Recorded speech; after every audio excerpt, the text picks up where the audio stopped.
everyone. Cali Gold here again. Quick video. Got a game coming out in a couple of days called Where Winds Meet. So I just want to introduce that to you if you haven't known about it yet or heard about it. You will be able to download the game, pre-download on just about any platform in a few hours from now. I will provide that information. But what I wanted to do today, you're going to see some background stuff here. Video provided by the company. Not a lot of in-depth gameplay because personally, I want to explore that for myself. The game is free to play. So there is no problem with recommending a game that's free to play. Download it, give it a try, see what you think. I'm going to read what I have that someone wrote in the community forum on Steam, just to give you a little bit of background while you see this video here running from their website. What is this game about? Here's all the info. Where Winds Meet is an open-world action RPG. You will need an internet connection even for the solo mode. Okay, so there's a solo mode. The game is beautiful and addictive. The physics are insane, made with a proprietary game engine called the Messiah engine. The game has no pay-to-win element. It only offers cosmetic items without any statistic boost. There are both paid cosmetics with real money and free cosmetic items with in-game currency. There are cosmetic outfits and appearances for weapons and skills. There is the key takeaway. There are cosmetic outfits and appearances for weapons, I don't care, and skills, I care.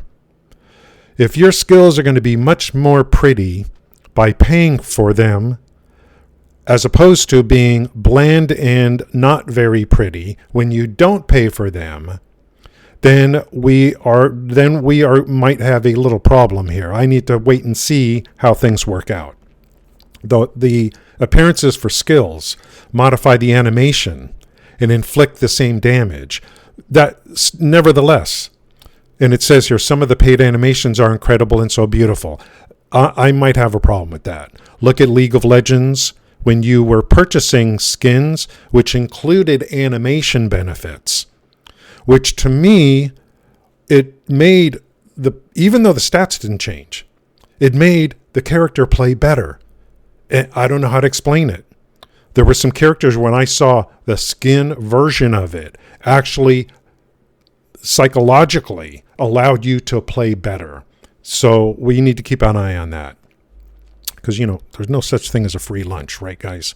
There are mounts. Some of them are funny. Okay, the mounts, I think from what I heard, there's some that are free, and then there's some that you pay for that pick up loot for you. See, guys, free. Okay, remember at the beginning I said, I put it in air quotes, free to play, okay? The game has no classes, but instead it has different martial arts into weapon-based skills and legendary skills. So the weapon has their own skills. Each weapon has its own unique skills, split into two different schools of combat. Each character can equip two weapons at once, usually with complementary skill sets. We're seeing that a lot now in games. New World has it. Throne and Liberty has it as well. Genshin Impact, hello? Wasn't that Genshin Impact? You cannot use real money to buy levels. You can feel when a weapon is heavy. Like two-handed weapons, greatsword. When you combine combat with the diversity of weapons and skill masteries, it truly feels like a AAA system build. Character creation.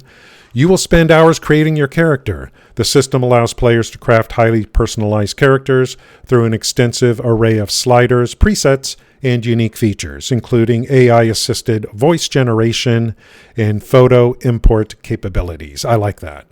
Where you can import a photo and it kind of uses AI to create a character in your likeness. Let's see how that works. Basic presets, realistic and elegant. Realistic provides a grounded, natural look. Elegant focuses on refined, graceful features. Facial customization, body customization, and voice recording AI, which is what I talked about for that. Voice, photo import system, character naming. You'll create a unique name for your character.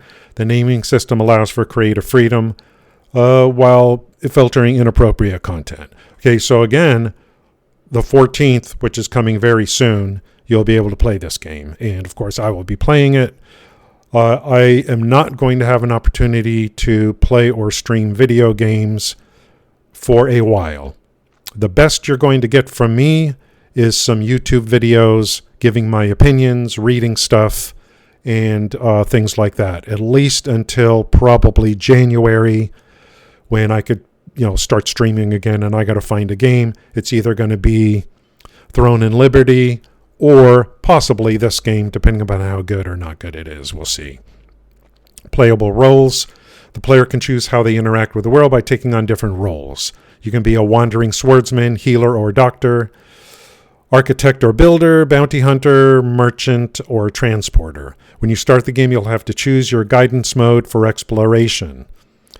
Interesting. The type of control you prefer, ARPG or MMORPG. What does that mean?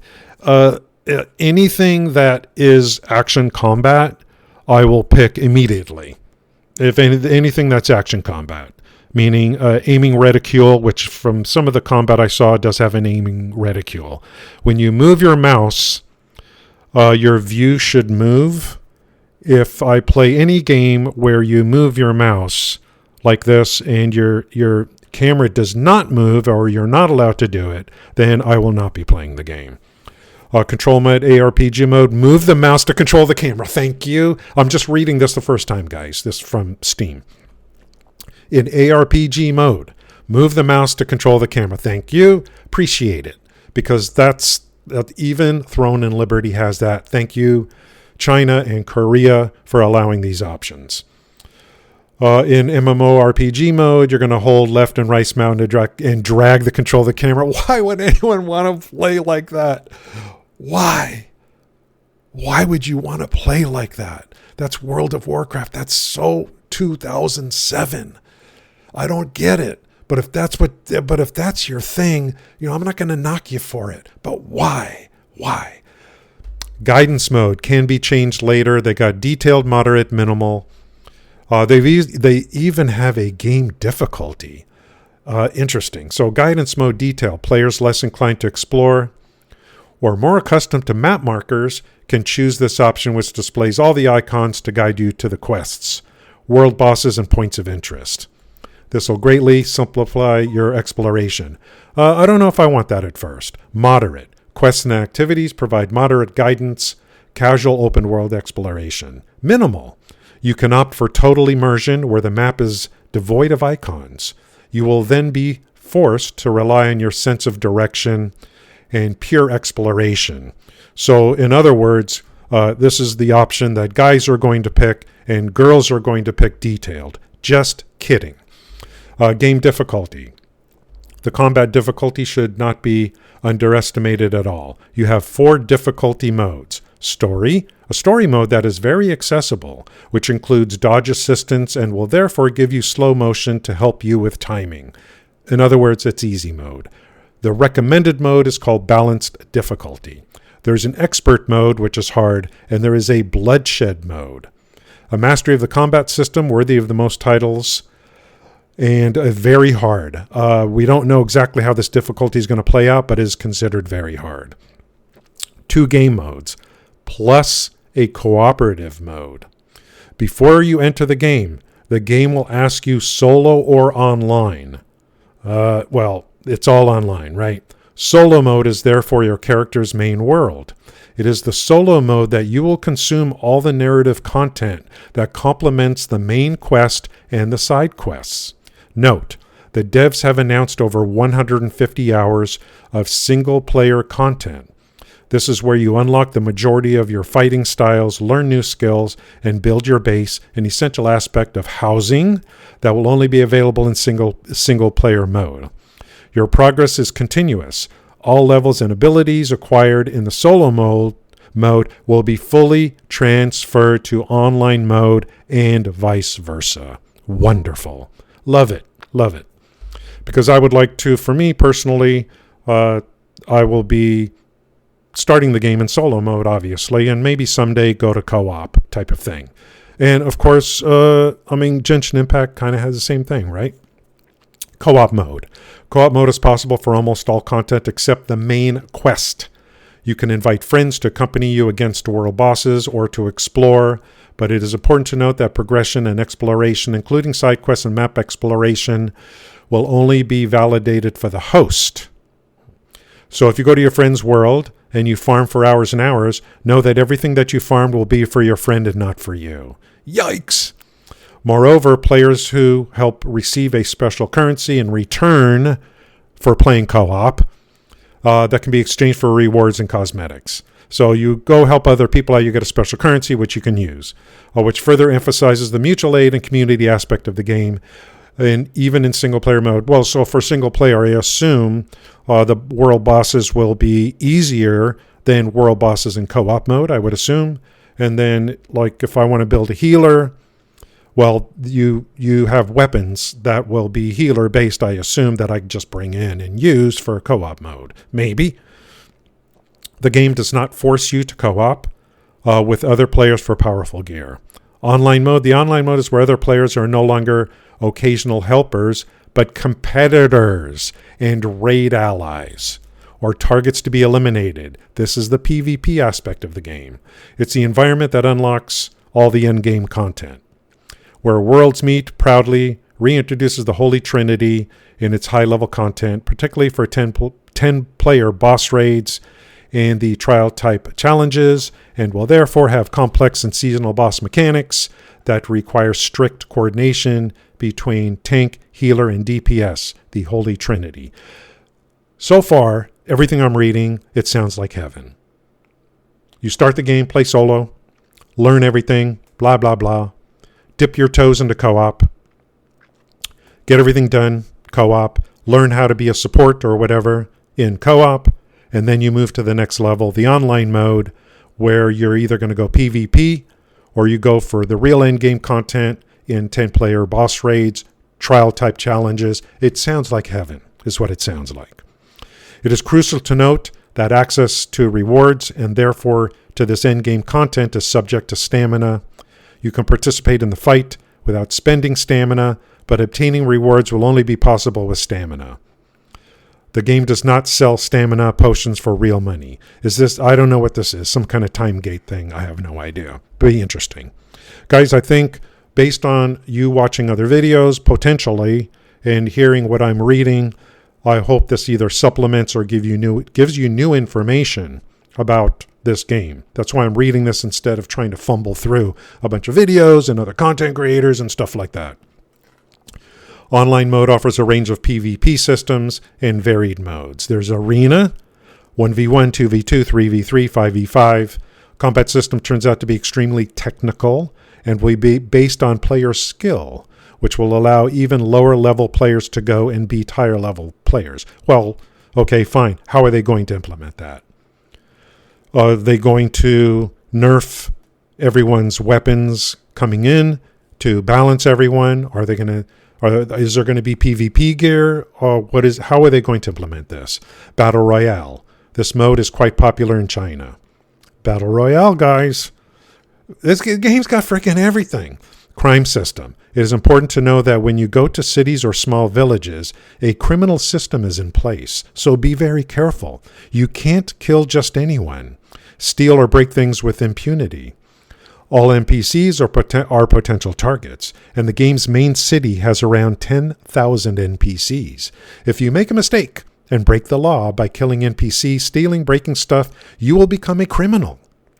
NPCs around you can attack you, beat you up, and players can attack you too. A bounty will be placed on your head by the game or even by other players and a bounty hunter. This sounds like this is all part of online mode, I think, and not solo mode. I need to see how this works out. You will go to jail. Your jail time can become very long, often even days, depending upon how high your wanted status is. Do labor work to decrease that time or buy your way out, which is very, very expensive. Or ask your brotherhood to jailbreak and free you out of jail. What the hell is this? It's getting into some real RPG stuff here. All online players will receive a notification that they will receive rewards if they try to stop a jailbreak. What? Your brotherhood has to fight a lot of player guards to get you out of jail. Guys, if they implement this correctly, I mean, I don't want to say game of the year here, but this game, you know what I got to say? And as every day and week goes by and new games come out, guys, if you're playing New World, maybe now's a good time to stop. The population reduction in New World, because of their announcement, no more development for the game. That game may close earlier than anyone else thinks, because people are looking for other games and they're trying stuff out. Here is the list of Jinghua Bounty: Career, Fellowship, Trail, Blood, Feud, Sea Fishing. I don't know if I can get a direct link to here on the Steam community for this post so that I don't read everything. I'm not that far through here. I got to find a point here where I kind of just go over the highlights here instead of going too detailed unless I see something interesting. There's puzzles and mini games, archery competitions, and again, I assume this is all online stuff. Even mahjong, Chinese chess. Okay, it's there's a fishing contest, sparring, peddler, bounty boards, friendship systems, golden butterflies. You have to find his go. I want to see the crafting, guys. The crafting is what I'm interested in. Gathering and crafting. Also, if characters suffer injury, you'll be able to hire a healer with the game chat. So I don't know if this is like the online role-playing system at play here. I'm going to assume this is not. A lot of the stuff is online and not offline. I don't know. Side quests. Side stories or larger important side quests and rewards can be valuable, like mystic arts or tales of medicines. So I'm already starting to think that, for me personally, do every quest, solo mode, and I think it might be a really good idea, just like with Genshin Impact, to make videos about the quests. I think some of them are going to be puzzle-based and stuff like that, which would be good. Pets and companions. Players can encounter and befriend animals and traveling allies throughout the world. Guys, I'm starting to feel sorry for Crimson Desert and some other games if they really pull this off. Some companions assist in exploration or combat, while others serve as mounts or provide support abilities tied to specific quests or regions. There's a guild system, which you can have 100 members. There will be a guild hub. When you create a guild, you begin by choosing a path. The choice determines the bonuses you receive for certain types of content. The first type of guild is called a Blade Swarm Gang. The second type is called Change Pavilion or Changle Pavilion. There's Farshore Hall. By joining one of these types of guild, you will have missions, activities, and bonuses, which means you won't have the pressure of PvP or endgame content if it doesn't interest you. Yikes! I just got to find out about the professions. There are sects called sects, SECTS, or factions. Joining is optional but offers advantages. Each sect has its own specific martial arts style and offers gameplay mechanics. You can participate in the voting to become a sect leader. There's a whole bunch of different sects like Well of Heaven, Silver Needle, Raging Tides, Midnight Blades, on and on and on. There are hero bonds and intimacy systems. Add friends, spend time with them, increase your intimacy level with your friends. If you don't have a friend, you can date players at a dating tree by leaving a red leaf at the tree. Whoa, Sworn Brotherhood system. Friends are turning into brothers and sisters. You can create a brotherhood of up to 9 players. You can even do a sworn oath ceremony at a shrine. So look at all the RPG opportunities if that's your kind of thing. There is a disciplineship system. You can have master in the game in 5 disciplines that will impact both solo and online mode. Guys, the one thing missing in here is, like, where is the in-depth crafting system or systems in the game, and gathering, crafting, and stuff like that. How much is just finding weapons? Where is the upgrade system for the weapons? So this is kind of highlights and probably maybe some stuff that you haven't heard of before. So I'm trying to give you all this today. Like I said, this year is going to be tough for me, and I'm going to get a little bit of gameplay in before I have to stop. And but the main thing for me is to get you the dates and time. Today you can download in just a few hours from now, and then in a couple days you can start playing the game, providing their servers are working and stuff like that. So here it is. Thanks, guys. Let's keep an eye on this, and have a great day. Talk to you later.